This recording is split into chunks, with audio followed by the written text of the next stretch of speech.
All right. All right. Can everyone see my screen? Okay.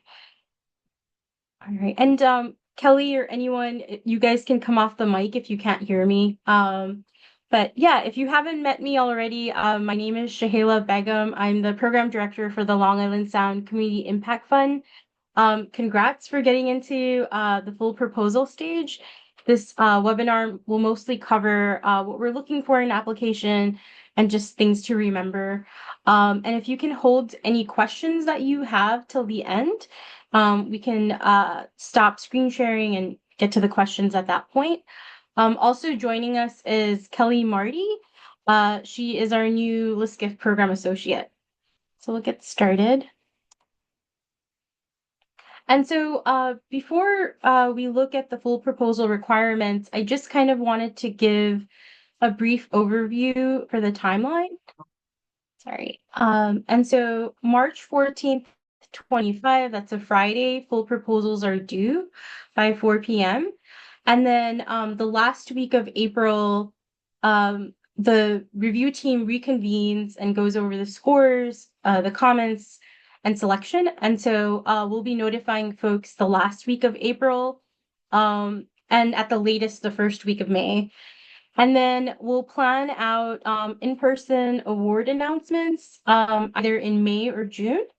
Some of you guys, if you have attended the annual learning exchange last year, we hold an event for New York and Connecticut to come together, do a knowledge exchange every year. So it will most likely be in June for this year as well. We're trying to secure a venue spot for that. So more information as that kind of develops.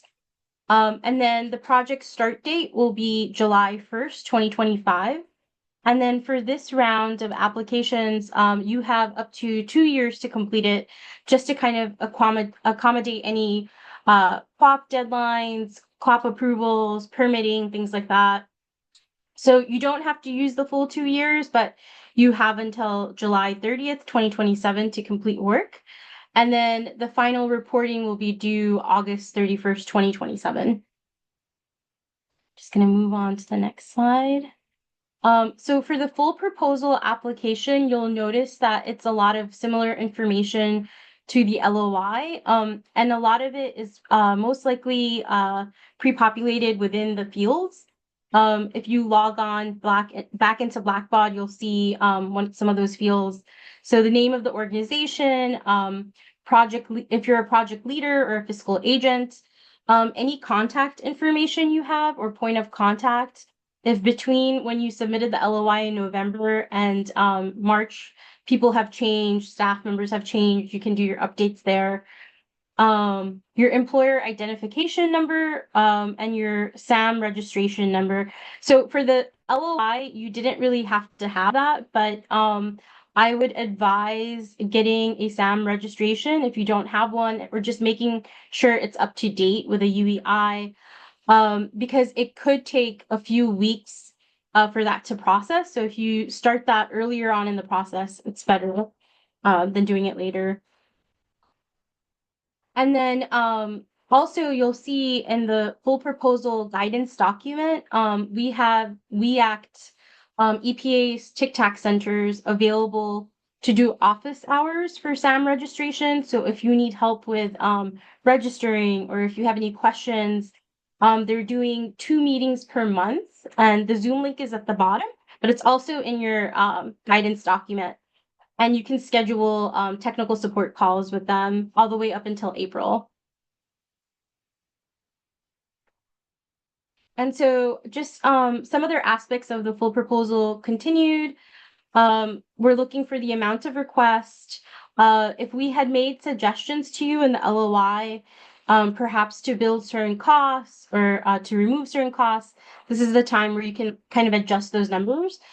And then also for working capital advance, this is the first time that we were doing this with the LISCIF program, where if you don't have an organizational budget to start the project, we can cover the first 2 months of the project.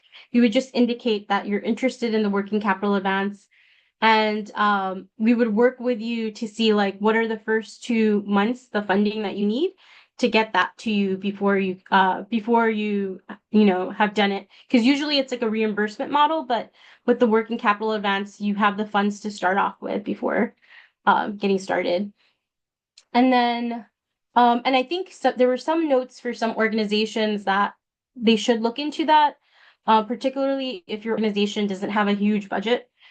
And then you'll notice a lot of the prompts are very similar to the LOI, but the word limits are expanded. So you can provide more detail and also try your best at just answering the question too. Even if it's not like 250 words, if you want to do it less than that, as long as you answer the questions and elaborate where it's necessary, you should be okay. And then also for like the list of partners and organizations, description of roles, we've expanded the word limit on that for 500 words.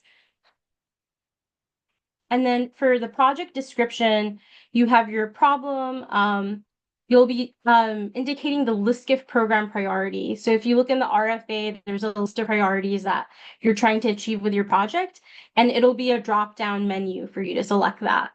And then your impact, your alignment with the CCMP, which a lot of you guys have already indicated. There might have been comments for some applications to kind of expand on that or use a specific implementation action. If you need help with that, you can always get on a one-to-one call with me and I can help you work that out. Stakeholders, this is the time where you want to add detail to your work plan, your outreach approach, area of work, direct impact, project team. And then some of you, if you have indicated real estate control and permissions, this is also an opportunity for you to attach those documents. And also if you think you would need a QOP. And if you're not sure if you need a QOP, reach out to me earlier and then we can always build that in within your budget and make sure of that. And then for the uploaded areas, you want to make sure that you have a map or an image. Some of you guys might have received comments on having an additional map just to show the proximity to your project location and Long Island Sound. Just so for reviewers, it's helpful to kind of see that. And then the proposal budget, which is on our website under resources. This time you have to download it and then edit it.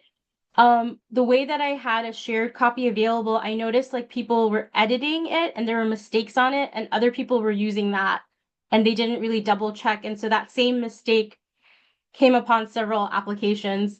So now when you go to our website, you can only download it and then modify it to your needs. So I would just double check everything. And then for the full proposal stage, you also need a budget narrative. And we also have examples of what that looks like. And that's basically a breakdown. So for example, if you're listing supplies, what you would use that for, just giving kind of an explanation for each category. And then also, if you need any help with the budget or the budget narrative, feel free to schedule a call with Andrea and I. We can always work through with you and help support you in that. Another thing that's different for this round is letters of commitment. So last year we had letters of support, and we realized when we say letters of support, it's, you have an awesome project and everyone wants to support it. We get that.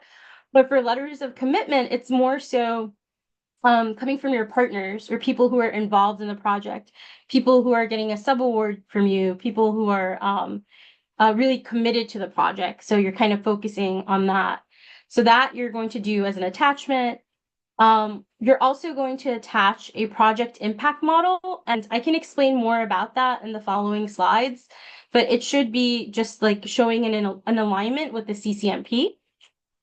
Your certification signature, similar to what you submitted in the LOI, you're just using that as well.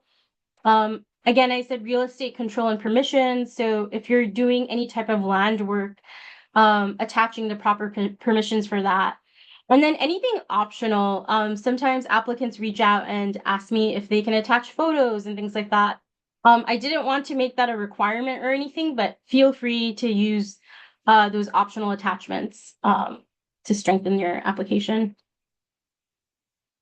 And then, as I said, a lot of these resources is on our website.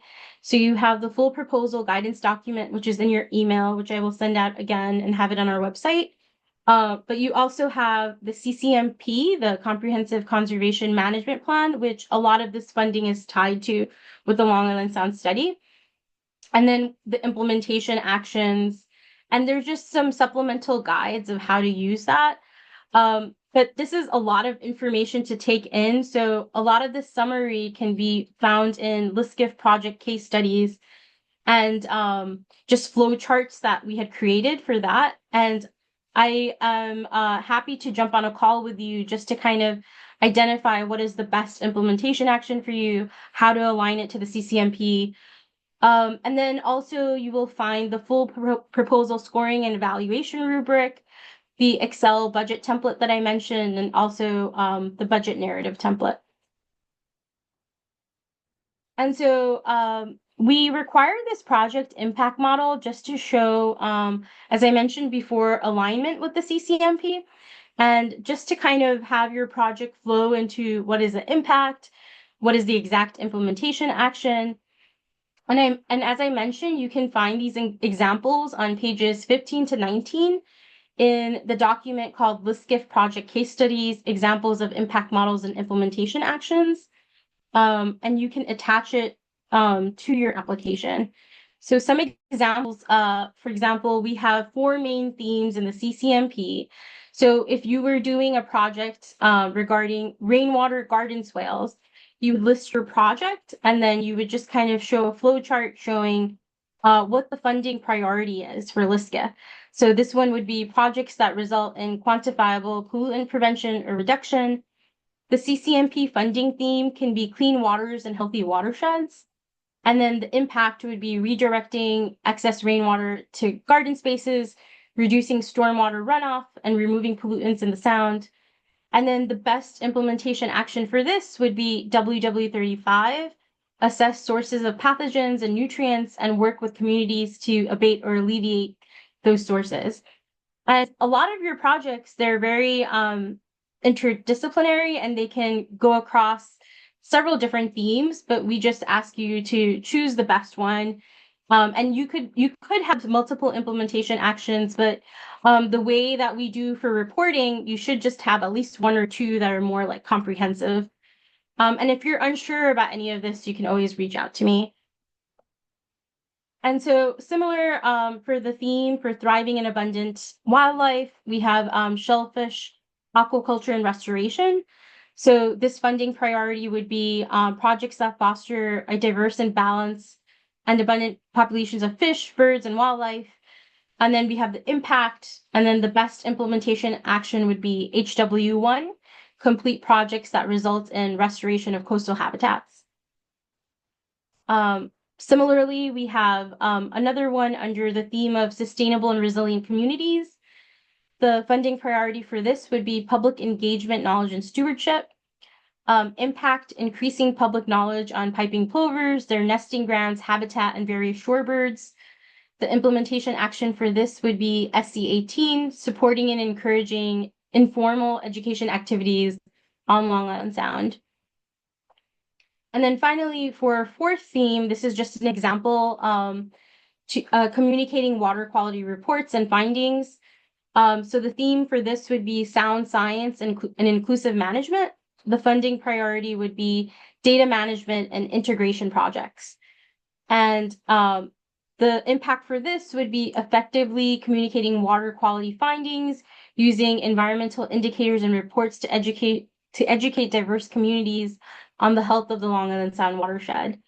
With the implementation action SM34, refine and communicate information on the Long Island Sound ecosystem and watershed using environmental indicators, drivers, pressures, conditions, and response indicators.